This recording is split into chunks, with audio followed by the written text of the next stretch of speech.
It began with a sound, a terrifying, continuous roar. This was the sarsar, a wind that was both deafening and bone-chillingly cold. It arrived on a Wednesday, a day of relentless ill fortune that marked the beginning of their end. The wind came before the rain. When the people of Ad saw the horizon darkening, they did not tremble, they rejoiced. "This is a cloud that will bring us rain," they shouted. But the truth was far grimmer. It was the very thing they had challenged God to send, a wind carrying a painful and certain torment. In their ultimate act of defiance, they marched out of their homes to meet the storm. They had waited years for water, and now they stood their ground. They dug their massive feet deep into the earth, bracing themselves and relying on their legendary strength. But their strength was nothing.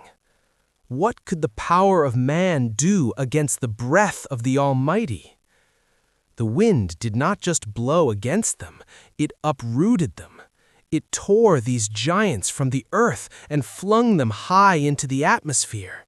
They were lifted so far into the sky that they could look down and see the peaks of the mountains where their homes once stood. For 8 agonizing days, the wind played with them in the heavens, tossing them through a chaotic, swirling void of torture. On the 8th day, the final judgment was delivered.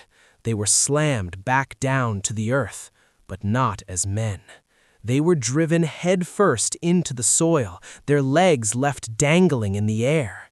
If you had seen them then, you would have thought they were nothing more than the hollow trunks of uprooted palm trees. As the storm finished its work, the wind brought with it mountains of sand.